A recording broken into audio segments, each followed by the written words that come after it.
Oh, look outside! The sky is falling! That's a bad thing. Well, this is what I get for putting off my comeback video for a couple of extra weeks. Impeccable timing. But never mind, I'm going to close these here curtains, and for the purposes of this video, we'll pretend that that's not happening, and hope that Wizards of the Coast is talked into dropping its automatic weapon and coming out with its hands up after releasing all of its hostages. So, I'm starting this series, rather belatedly it must be said, about the D&D 1 playtest material on racial traits, as this has always been a pet peeve of mine from 5th edition. So much so that I ended up homebrewing all of the races in my own games, so it's quite important to me that they improve upon them now that they have a proper chance to redo them. Like a lot of other people, I sent in my initial impressions in a feedback form to Wizards of the Coast, but at the time I was rather busy and hadn't had a good opportunity to properly playtest it. Therefore, when I did finally get a chance to sit down and think about it more deeply, the more I found myself not liking a lot of the choices that they made. Perhaps they were generally a step in the right direction, but not nearly enough for me to be happy with it. But of course, by then, as I had already been late to the party, the feedback forms had already closed. Therefore, I want to better articulate some of my own issues with their choices and offer some more detailed critique, as well as some of my own spitballing on how to potentially make it better, and my own process on how I go about thinking about such things. Now, I want to preface this by saying that it is much easier to poke holes in someone else's idea than it is to come up with something good yourself. Much like the D&D 1 playtest, my alternatives are also a work in progress. I'm more happy with some of these initial drafts than others, and more playtesting is required before I can confidently say that they are all seaworthy, even though I fully accept that, like with all things, they may not ultimately suit everyone's tastes. But if you're anything like me, you like homebrew channels that give you food for thought. That's what this series will be. Sort of like a buffet where you get to pick and choose ideas you like and leave the rest. Or maybe something there will inspire you on how to improve on my initial ideas. In this video, I'm going to be starting with what will definitely be one of my more controversial pitches, mainly because it's the first one on the list, and also because you cannot talk about the new human racial traits without also talking about feats, so I will be covering both topics at the same time. So, what have Wizards of the Coast given us for humans? The first change is that now you can play a small human, i.e. someone with dwarfism, which is perfectly fine. Although, if you're going to do this, it kind of sets a precedent that most races should have a similar small option, and yet it seems to be incredibly arbitrary which ones do and which ones don't. For some reason, the smallest human is smaller than the smallest gnome, which is a baffling decision. You want to have the I'm playing a small person experience when you play a gnome, so why not go all out and make them the same? Nor can you have small dwarves for some reason, even though that would make perfect sense. The cherub-sized ardlings and the imp-sized tieflings, while welcome, are also, strangely, still larger than the smallest human. Just have it so that small has a consistent range of 2 foot to 4 foot, and that medium has a consistent range of 4 foot to 7 foot. Put simply, the human traits here have it right on the parameters, but basically every other race that I will be covering has it wrong. The second change is that humans get the resourceful trait. You gain inspiration whenever you finish a long rest. This is similar to the human determination racial feat from Xanathar's Guide, which has been my personal go-to basis in the past for giving humans an actual mechanical identity other than walking feat machine. And while this may seem like a fine addition at face value, it does have a very clunky interaction with the new inspiration generation feats, such as musician, which is why I've chosen to change it slightly in my alternative. The skillful trait is basically the same as before, an extra skill, which is again fine at face value, but has some potential design problems when you tie it into the final trait, versatile. That interaction only becomes apparent when you bring in the skilled feat, so we'll have to hold that thought and come back to it later. Versatile is the classic, you get a feat at first level racial trait. Only this time they've arranged the feats into tiers that are accessible at different levels in order to prevent you from getting the cuckoo crazy bananas starting feats, like Polearm Master and what have you, right out of the gate. Again, this is a sensible change on the face of it. However, a couple of things are different now. The first point I would like to bring up is that every single race gains a feat at first level through their background. The only difference with humans is that now humans get a second feat at first level. Yes, you heard that right, 2 feats at level 1. Isn't that exciting? Well, I would actually argue no. Let me explain. For starters, I really hope that Wizards doubles, or preferably triples, the base number of first level feats available. Sure, you can always add more later in the next What's Its Guide to Everything book, but a solid foundation of flavorful choices would do a lot to make things better. Right now, we don't have that, and as a result, it's painfully limiting. Being the only race able to take a feat at first level made humans feel unique. Being the only race to take a second feat feels like diminishing returns, and with the current feat pool, the same narrow selection of universally applicable feats will crop up time after time after time. If you play the game more than once in a blue moon, this will get old fast. Now, I'm going to say something very unpopular. I know just how many of you love feats, but for me, I want humans to have a distinctive feel. I want humans to all have something that they share in common. I want to look at the unifying fantasy of playing a human and build from there.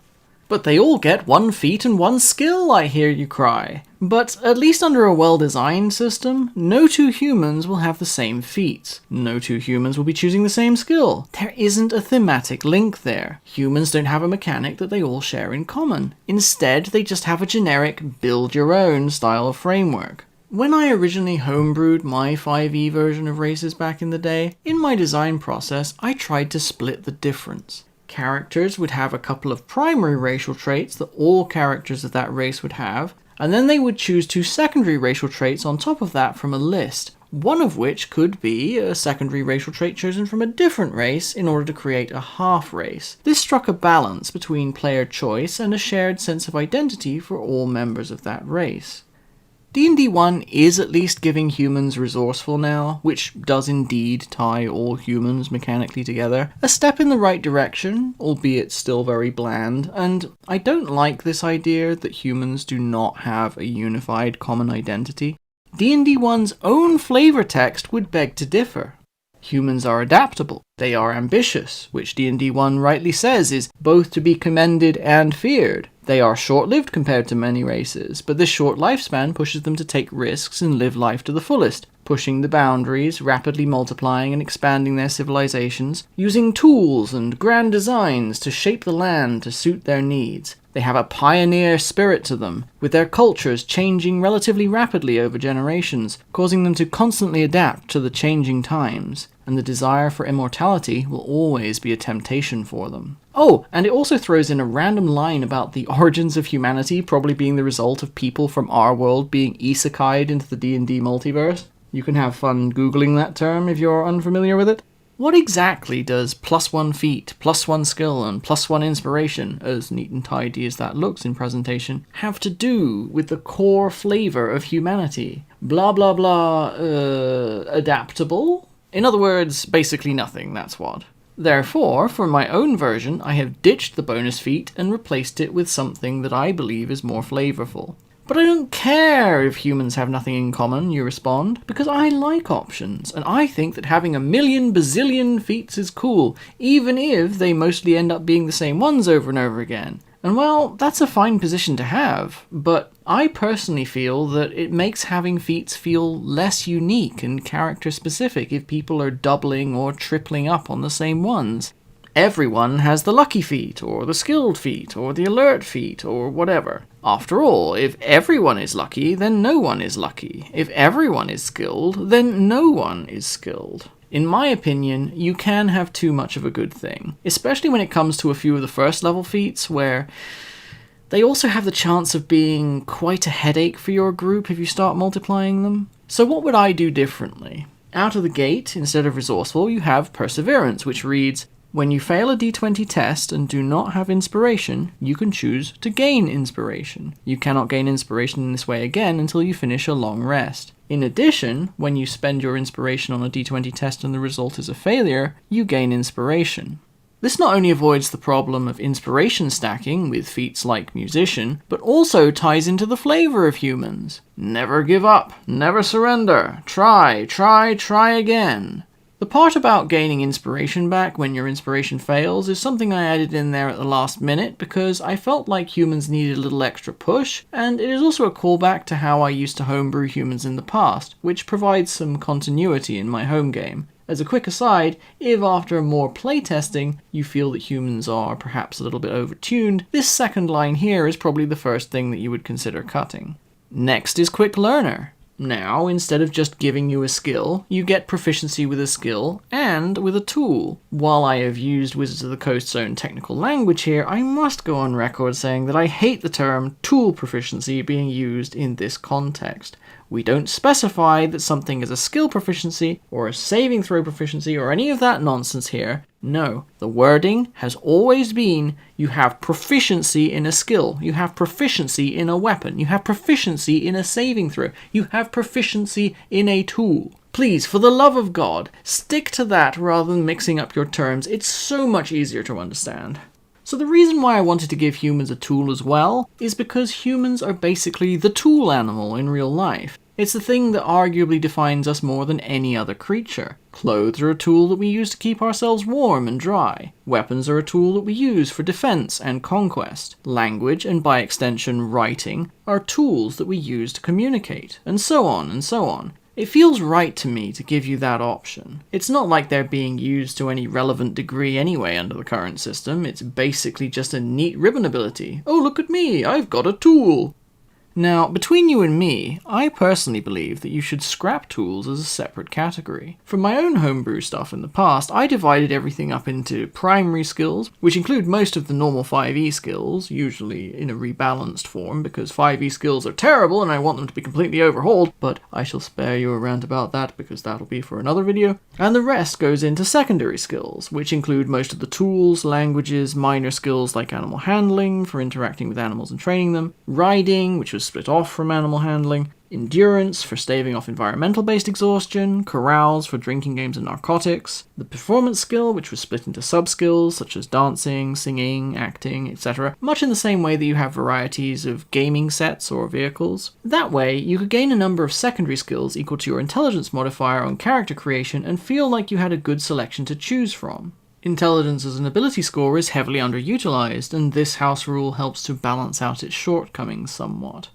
But anyway, back to the topic at hand, my final reworked human racial trait is the most controversial one, as it replaces the +1 feat from the original, and if you don't like it, you can always just change it back into +1 feat. However, I wanted something that captured the ambitious essence of the human flavor text, something that could be used proactively. Initially, I tried giving them a once per long rest limited action surge. The highest level spell you could cast was a cantrip. However, in practice, this ultimately felt a bit swingy. Having a party of 4 humans suddenly go "Ora, ora" on the bad guys during the same round was fun, but it was also a bit silly to try and balance around. And while it was roughly equivalent to a feat in terms of its power, the humans had only one big thing that they could do, so they would wait around until they could use it at the optimal moment, and the rest of the time they felt like they weren't getting anything out of their racial traits at all, which I figured was bad design on my part. So eventually, my first concept, Seize the Day, was distilled into this.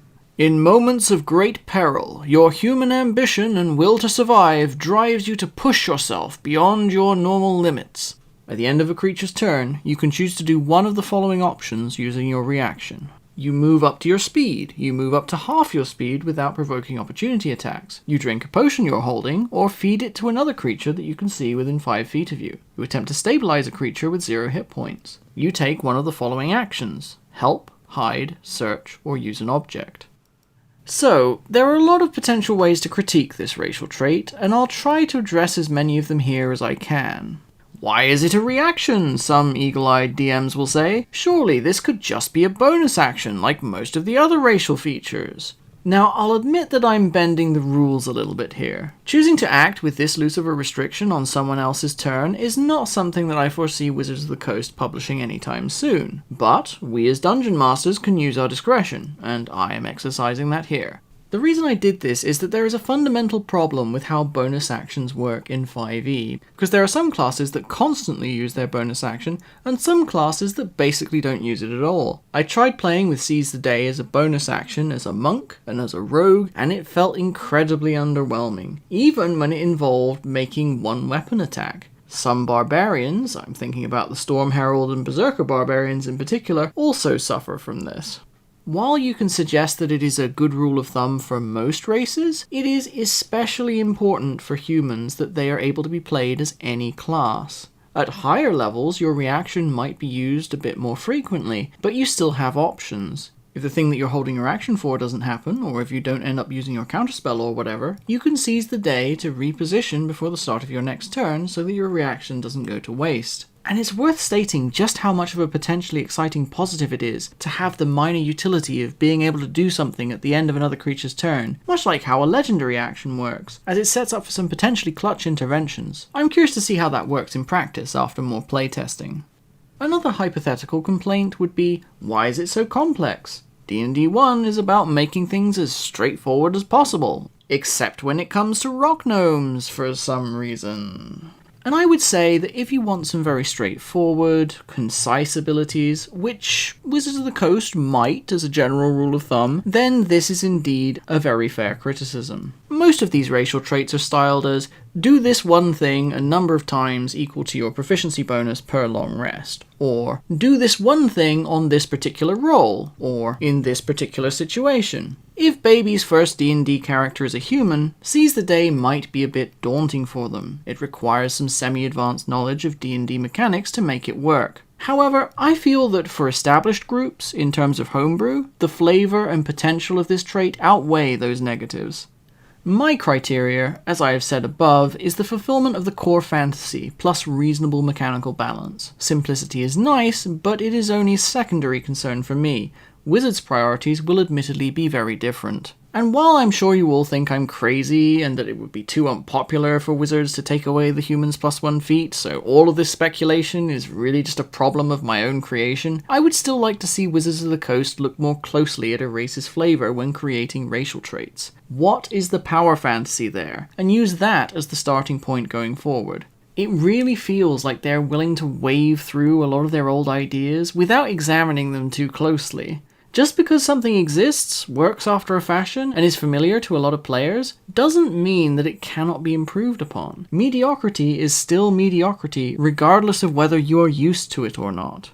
Maybe if we put our heads together, we can think of a more noob-friendly trait that could replace Seize the Day, while staying true to the same or similar flavor. If you can think of one, dear viewer, please tell me your solution in the comments section below. I might even do another video based on other people's ideas. I would genuinely be interested to hear it, as humans are the race that I've arguably struggled with the most, mainly because their conceptual and mechanical uniqueness has been largely plundered by the designers for other purposes, and what uniqueness is left is either underutilized or outright ignored.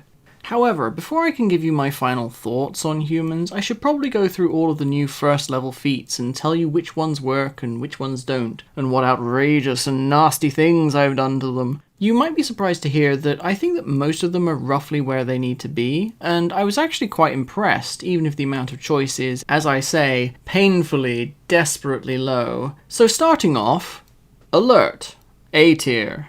This is a brilliant reimagining of the original Alert feat, which has been brought into alignment with the modern proficiency bonus mechanic. And it utilizes the Matt Colville mechanic of swapping initiatives with someone in your party, which he admittedly stole from 4th edition D&D. But this is really fun, well balanced, and feels like it could be a genuine option for a particular kind of adventurer. By the way, another side note, the surprise mechanics of the original 5e version of this feat are noticeably missing, and not just from here. They were also missing from another part of the playtest document where I expected them to be. Is this a hint that D&D 1 will be removing surprise from the game, at least in its current form? Surprise is swingy as hell currently, so perhaps that might be the case, but then again, it could also just be me trying to interpret vague shadows on the wall, and it's all just one big coincidence. The next feat, Crafter. F tier.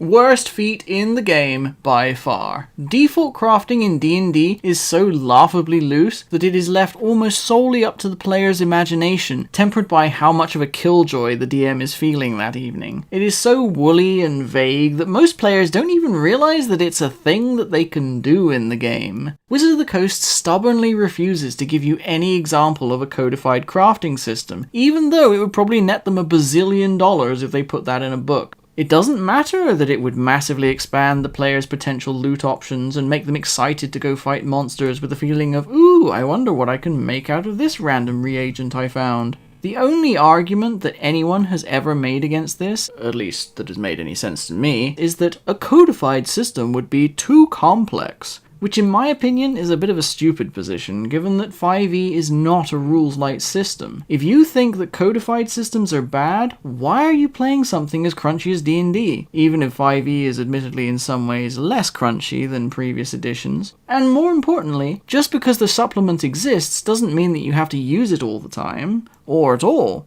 Just giving you a basic framework where you can be given a good example of how to make crafting work, as well as a ton of cool reagents as idea fuel, that would be plenty. But no, we don't get nice things, do we? So, the 3 artisans tools that you get from this feat are what we would call fine, although I would call this feat underpowered even if you gave it proficiency with all artisans tools. That said, I think you could make an argument that you should have a feat option that allows you to make basically whatever the hell you want and get really creative, even though it's mechanically almost worthless unless you have a big brain and your DM is willing to let you get away with your plans and shenanigans. And unfortunately, if only a few people use crafting, then even fewer people use crafting time. So that's basically useless as well. What's the difference between taking 6 weeks to craft something and taking 10 weeks? Well, for adventuring purposes, unless you have a ticking clock that happens to be exactly that sort of length of time, which is very rare in my own experience, then this is absolutely pointless. And discount? Really? I mean, this is mostly just a ribbon ability because it'll only really affect the price of spell components and spell focuses. It doesn't even work on reducing the cost of healing potions because they're magic items. Let that sink in for a moment. Healing potions are literally the only thing you will likely buy in a shop, other than diamonds or powdered silver or whatever, unless your DM happens to have a magic store, which this feat doesn't apply to anyway. You'll likely be delving into your group funds for such large purchases, and adventuring groups rarely struggle for money unless the DM puts in a magic item store, which Wizards of the Coast normally advises against by default. Therefore, the 500 gold diamond is now worth 400 gold. Yay, I have 100 extra gold to spend on that magic item store. Only, that's still chump change for most magic item purchases, so you're gonna have to buy a lot of diamonds, and I mean a lot of them, for this to be worth it. Oh, I get 2 extra healing potions. Wow, this will really make a difference. I just don't see you being in a situation where you have so little money that this feat becomes useful. What made some of the other feats, like musician work, which we'll be covering in a moment, is that they made the feat relevant outside of the tool itself. Musician will always be useful. Crafter, in its current form, will only be useful under very narrow circumstances, and it will only be used during downtime, which is the small gap between adventures. That, in my opinion, is bad design. Unless Wizards does come out with a crafting system of some kind, this is underwhelming to the point of almost becoming a joke. It's a potential trap for new players and therefore should be heavily restructured.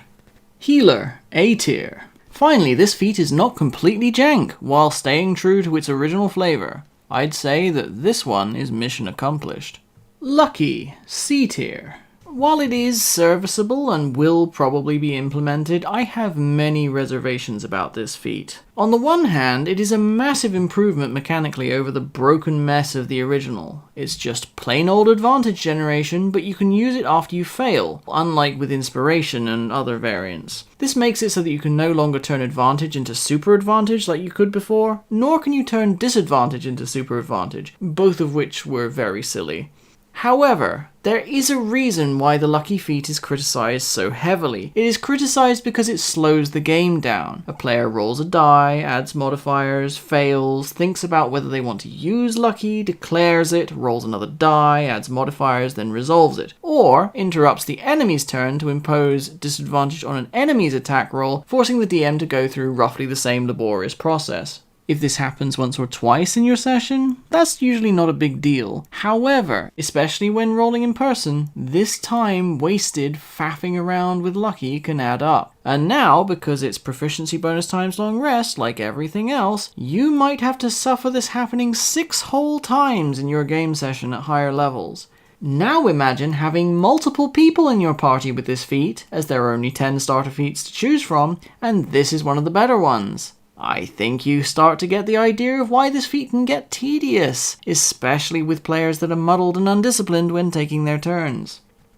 Okay, hang on a moment. If I'm being totally honest, as much as I've complained about the lucky feat so far, it is worth mentioning that humans do feel like they should have similar advantage generation capabilities in their base kit for racial traits. It suits their flavor very well. However, the lucky feat is the primary obstacle that prevents me from pursuing that design path. Mechanically, the lucky feat totally dominates the advantage generation market, so you have to consider what will happen if the human takes the lucky feat through their background on top of whatever other advantage generation you give them. Allowing someone to effectively double the effectiveness of the lucky feat compounds so many of the problems that I have mentioned above. Humans can just about get away with the overlap of resourceful, or in my version perseverance, and the lucky feat, but the overlap is still somewhat unwelcome. Honestly, for some of you DMs out there who are looking for an alternative to the changes that I suggested earlier, you could just give all humans the lucky feat as the basis of their racial traits and don't let anyone else have it, although you'd have to come up with a replacement ribbon ability for perseverance in that case. Maybe give them a once per long rest version of Seize the Day to round it out. Either way, giving humans the monopoly on the lucky feat would seriously fix a lot of problems in my opinion, giving the humans a more unified flavor, removing some of the overlap with feats, prevent the human double feat BS, as well as prevent the lucky halfling divination wizard cringe and similar builds. So there's another half-baked freebie spitballed idea for how to do humans thrown in there. Not that Wizards of the Coast would do that, I feel, just because the lucky feat is probably too popular to be taken away. Next meme. Magic Initiate, B tier. While this can be a cool flavor option, and is again a significant improvement over the original, it will almost always be used in some lame attempt at a mechanical exploit, as the feat itself isn't particularly powerful on its own. However, it would be difficult to find a way to improve it without making a dozen versions of this feat that are more specific and flavorful, individually balancing them on a case-by-case basis. Basically something more like the Fey Touched feat from Tasha's, although Wizards are clearly keen to keep ability score modifiers out of the first tier of feats, which makes a good amount of sense for game balance. I can't see a good way to improve it without going that route, so in its current form, it's serviceable and will probably be stuck with it. Musician, B tier. You get a few musical instruments, but what you're really there for is the inspiration generation, turning you into a mini bard. Isn't that cute? Unfortunately for you, if you're using the current human, you don't gain any benefit from this when you finish a long rest due to the resourceful trait, which means that if you're a musician in a party full of humans, they really cramp your style. Other than that though, it's a good design that Crafter should arguably learn from. Savage Attacker, B tier. It's the same as before, nothing to write home about. If you're wielding a big weapon, it might be worth your consideration. Otherwise, the smaller your weapon die, the less useful this ability is. You could probably afford to give this feat an extra ribbon ability to push it up a notch, but I can't think of one off the top of my head that would be simple enough to implement. Skilled, D tier. But it's exactly the same feat that it was in 5th edition, what's the problem? Okay. I've already complained about how I hate 5e's skill system, but there's more to it than that. Imagine for a moment that you are a human rogue. There are 18 skills in the game, but in practice it's more like there are only 14 or so that are properly viable. You pick the skilled feat, twice.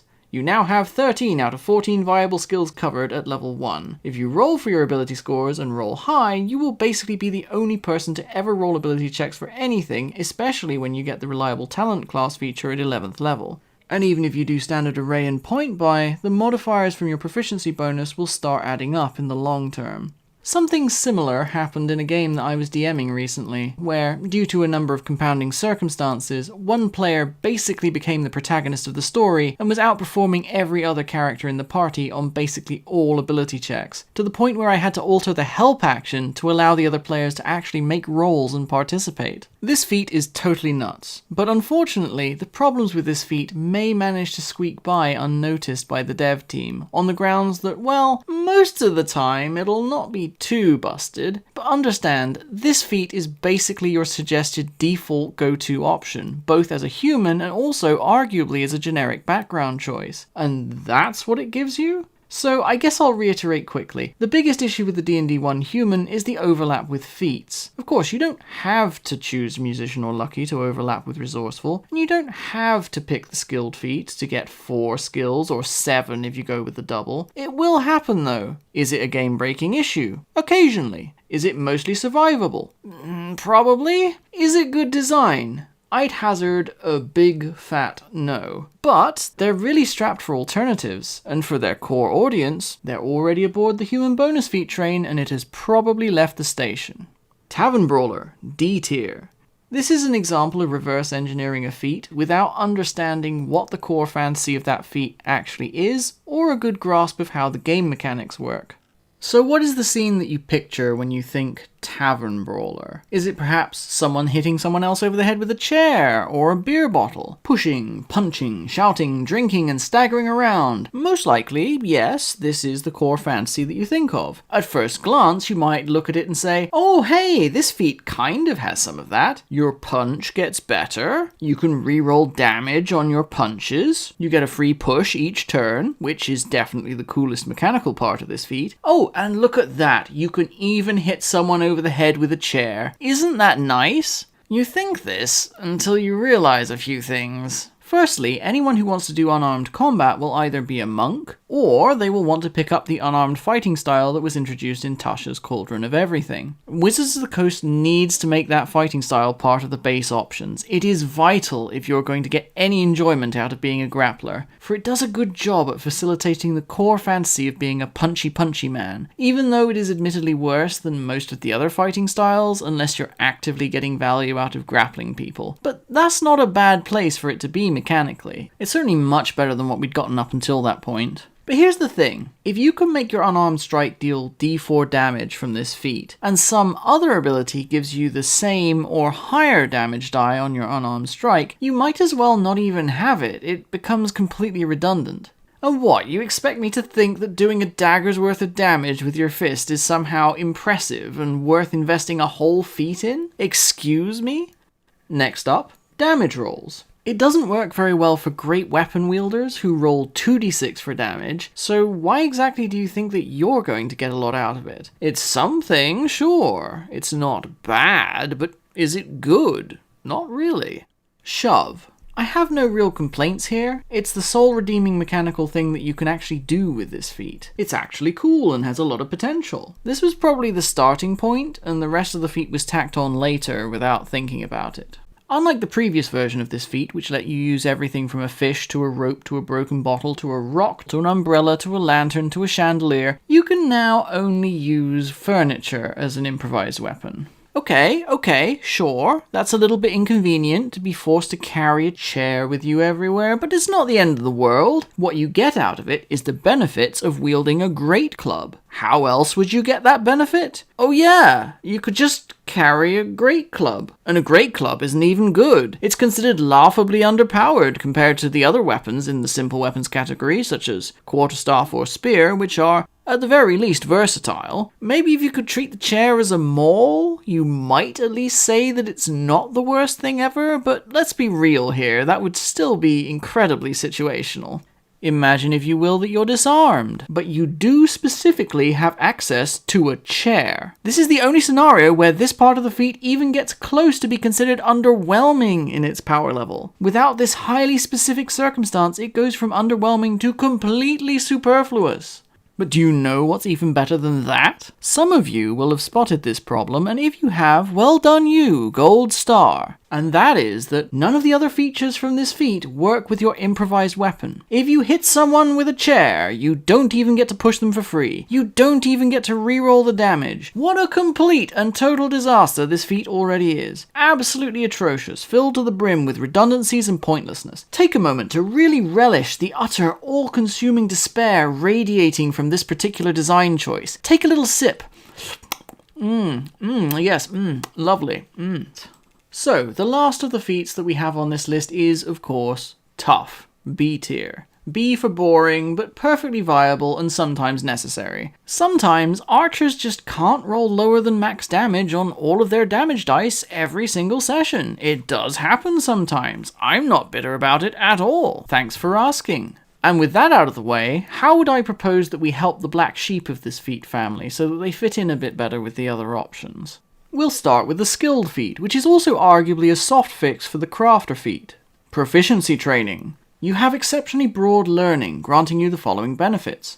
Skilled. Choose 2 skills in which you lack proficiency. You gain proficiency in those skills. Educated. Choose one of the following options. You can speak, read, and write up to 2 additional languages of your choice. You have tool proficiency in 2 additional tools of your choice. You have tool proficiency in 1 additional tool of your choice and can speak, read, and write 1 additional language of your choice. Now, you can see here how awkwardly I had to word that using the technical language that Wizards of the Coast uses in the playtest document. Imagine how much easier it would be to say, you gain proficiency in 2 secondary skills of your choice. But whatever, it is what it is. This version not only causes you to be more discerning about which skills you pick, but it is also less of a cumulative problem when you get multiples of it. And it also gives you some neat ribbon options in the form of tools and languages. Nice! This also makes it more viable and multi-purpose than the crafter feat, and all you really lose is 1 artisan's tools and some ribbon abilities you'll never find a use for. It's a simple fix, but it's effective.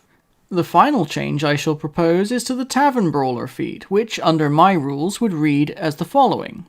Weapon improvisation. You have weapon proficiency in all simple weapons. In addition, you treat any improvised weapon you wield as though it was the nearest simple weapon equivalent, i.e. a rolling pin is treated as a club, a broken bottle is treated as a dagger, a chair is treated as a great club, a garden hoe is treated as a spear, etc. Mighty Blow. You add half of your proficiency bonus to the damage dealt by your attacks when using your unarmed strikes and improvised weapons. Shunt. When you hit a large-sized or smaller creature, using an unarmed strike or an improvised weapon as part of the attack action on your turn, after dealing damage, you can choose to push the target up to 5 feet away from you. Once a creature has been pushed by this feature, that creature cannot be pushed again until the start of your next turn. Takedown. When you score a critical hit against a large-sized or smaller creature using an unarmed strike or improvised weapon as part of the attack action on your turn, after dealing damage, you can choose to knock the target prone. So what does all of this do? Firstly, weapon improvisation means that you can have fun using random junk that you find lying around as a weapon. Sure, this might be the Mother May I style of mechanics that Jeremy Crawford mentioned in his most recent video. The thing is that it doesn't actually matter all that much, because it's all about just using common sense, and the examples are quite clear. Secondly, you will likely do halfway decent damage with your improvised weapons as well, thanks to the bonus from Mighty Blow, which scales. This also means that your default unarmed strike deals 2 plus strength modifier in damage. You might not think that that's very much, but half of a d4 is 2.5, so it's actually basically the same as before. You lose almost no damage, it scales to become stronger as you level, and isn't made redundant if you're a monk, have a natural weapon racial trait, or have the unarmed fighting style. Thirdly, you get Shunt. I limited it to creatures of a certain size category, because even though it adds textual bloat to the ability, it is very silly that you can push an Elder Dragon around without even breaking a sweat. However, under this version, if you hit 2 separate creatures with your attacks, you can push them both. Once a creature has been pushed by this feature, it cannot be pushed again until the start of your next turn. The reason why you cannot just go rah rah and push the same creature multiple times is that the fighter will inevitably get his 4 attacks at level 20 and action surge and zoom his opponent 40 feet around the battlefield. Yes, it can get a bit silly, but affecting multiple targets once per turn? In my opinion, that's perfectly fine. And so this video finally comes to a close. My other videos in this series will be significantly shorter, don't worry. This is because they will not have me ranting about feats, and there will probably be less opportunities for tangents and other such nonsense. If you like the way that I think and want more of my 5e and D&D 1 homebrew ideas, you can support me on Patreon or Subscribestar to gain full access to my ever-expanding back catalogue of homebrew races, classes, subclasses, and more, some of which may well be covered in upcoming videos, although it might take some time to get around to covering some of them because there's actually quite a lot in there. If you want a free copy of the PDF that contains my revisions to the D&D 1 playtest human racial traits along with the reworked playtest feats, you can follow the link in the description box below, which is available to anyone who would like it. I also have some huge, and I mean huge, free homebrew goodies coming down the pipe that I am very excited to share with you all, so please do subscribe for that content, it will be very hype. Also, don't forget to like and share this video as that will help this humble little channel of mine to grow, and that way I will be able to reach a lot more people with quality homebrew content. That's all from me for now, Mr. Wizardly, signing off.